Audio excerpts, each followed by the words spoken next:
Right. Good morning, ladies and gentlemen. Good afternoon if you're in the UK. Good morning if you're in Anguilla, which is where my next guest, who I'm in conversation with, and that's the brand spanking new. You can still see the shine from the new head of tourism, and that's Stacy Liebert. Good morning, Stacy. Good morning. How are you? I'm good, thanks. I'm good. So things seem to be going health-wise, at least, very, very well in Anguilla. Perhaps you can just bring me up to date. Sure. We are COVID free. We're happy to tout that. Since the start of the pandemic, we have had only 18 cases, zero deaths, zero community spread. And since February 15th, no new cases. So we're doing really well here. Very, very well. Good. In terms of tourism, are you accepting inbound tourists at the moment? Is there anybody coming in, be they from Europe or be they from North America or even South America for that matter? Yes, definitely. We are seeing guests that are coming to our shores and staying longer term. So we're seeing some group travel. We're having inquiries for weddings. We're having travelers who have been here since the festive season and have been extending month to month. So we're seeing quite a bit of business travelers, digital nomads that's really enjoying the freedom of being on the island and being safe. So our borders are indeed open, and we are accepting, all travelers. So what are the restrictions at the moment? I know you have some fairly I won't say rigid, but you have some fairly careful protocols to protect the island and make sure it remains COVID free. Yep. It's presumably it's a couple of tests, one before I come, and a couple when I get there. Correct. So we're requiring at least 3 to 5 days for you to submit a negative RT-PCR test. You will apply through our portal.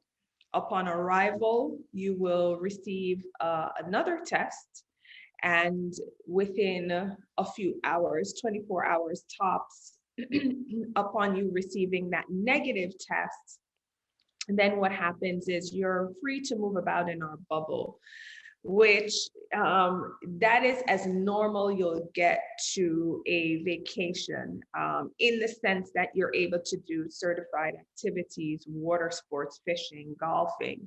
You're able to go out to dinner, and your property, whether it's your villa or your hotel, will assist in making these reservations for you. So it takes the thought process, out of it. You can just simply relax. Your property will take care of all the details, and you can have a very normal, or some sense of a normal vacation. And once that quarantine is over, presumably there's no restriction, assuming that you pass the tests, of course. There's no Right. restriction. You can then just absorb yourself into Anguillan community and enjoy the culture and the hospitality. Of course, within our guided movement, I mean, once you clear your 14 days, then of course you're unrestricted.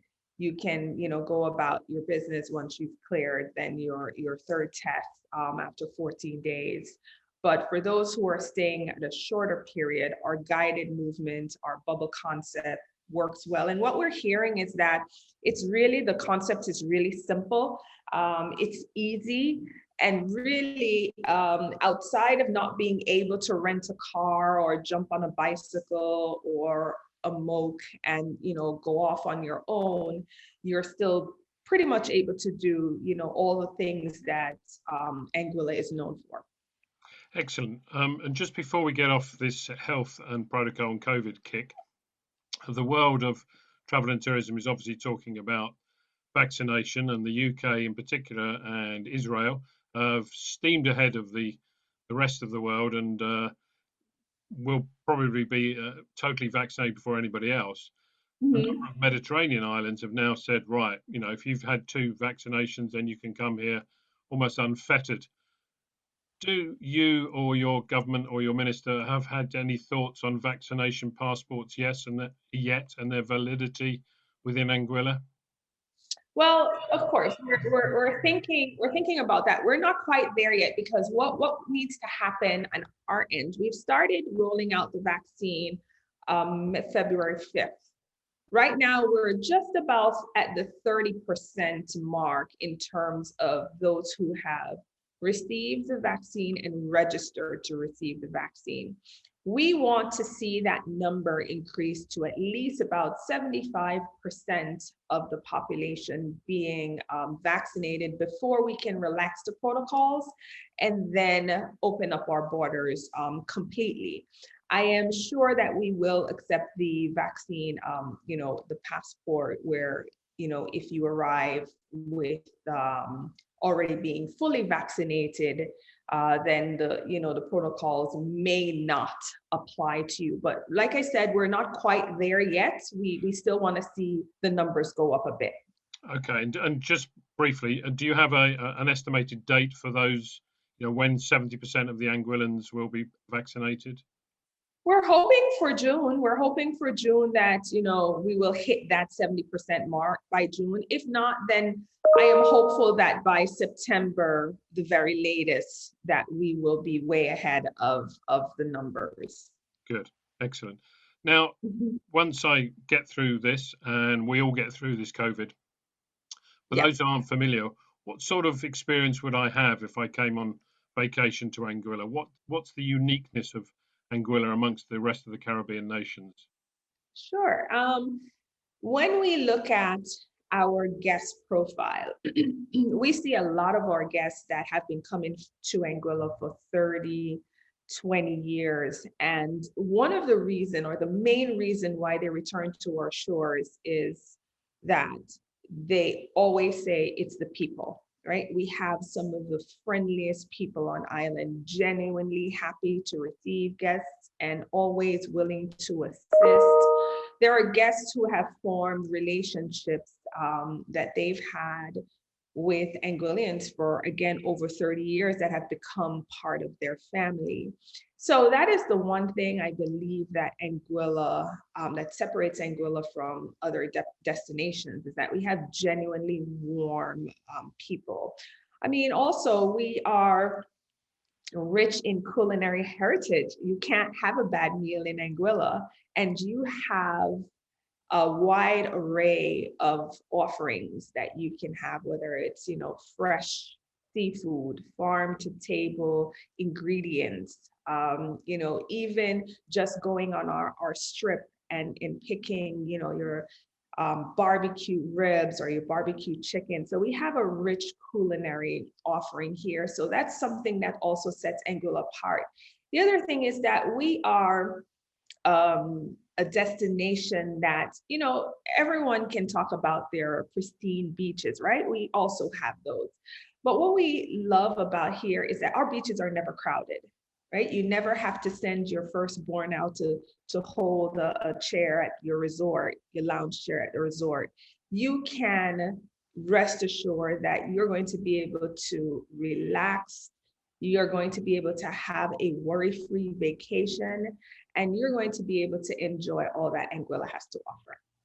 So, in terms of, obviously, if you're COVID free, you have such a good track record in health, it's Yes, obviously an attractive island to come to. There is a danger that that will be even more popular post COVID than before, right. and over tourism doesn't appear to be an issue for you. No, not at all. I think that we have room to welcome those who are returning and those who will be new to our shores. We're a small island, but we pack a huge punch in the sense that we have, tons of uncharted territory for guests to discover. So we're not worried about overcrowding at all. Good. So, I'm sure you haven't been sitting on your hands for a year, and the travel industry and tourism industry and Anguilla has been sitting on their hands for a year. What's new? What would be something that's as brand spanking and shiny new as yourself when we come to Anguilla? What's new is right now we're looking at the folks here have done a great job of bouncing back from Irma. And so what we saw after Irma is a renewal right? In a folks took the opportunity to expand their product and did some much needed facelift.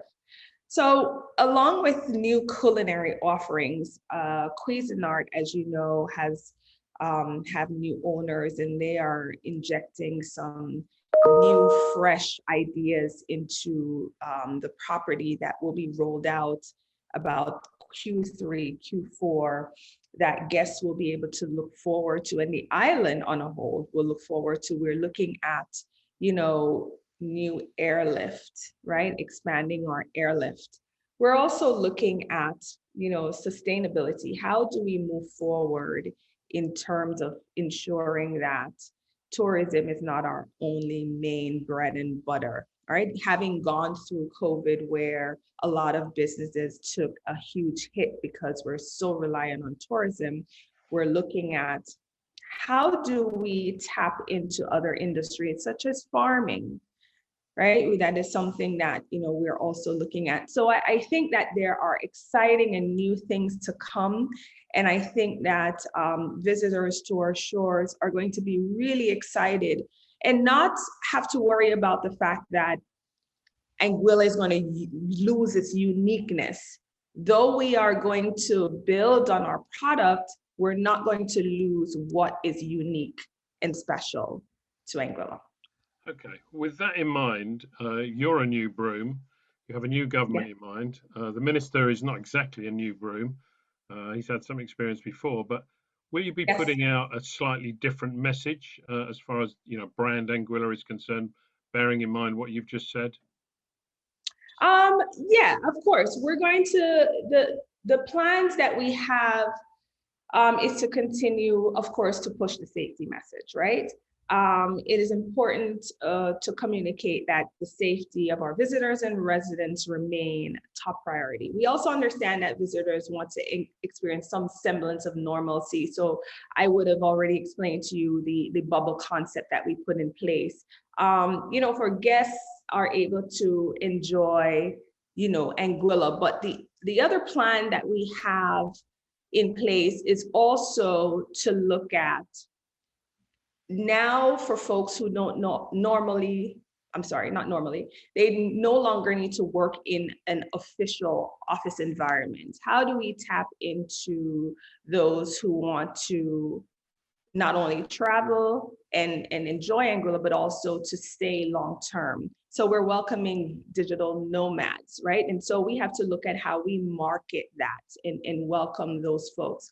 We're also looking at right now, again, I mentioned we're seeing a lot of inquiries for weddings and groups, right? How do we tap into the trade and welcome those folks and ensure that our protocols also apply to that group, right, of folks?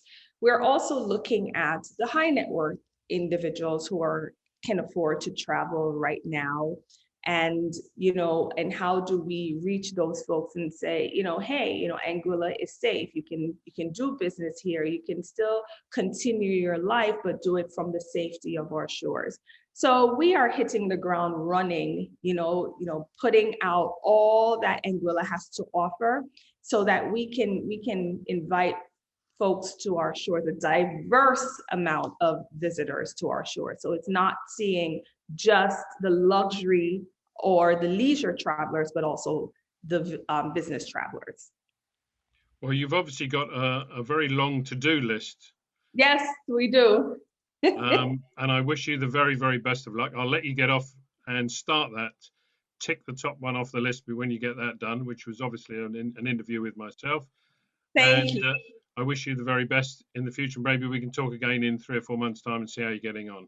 Sure, that would be lovely. And I'd be happy to give you, you know, an update on where we are and how we're doing. Thank you again for the opportunity. Stacy, thank you very much. Bye-bye.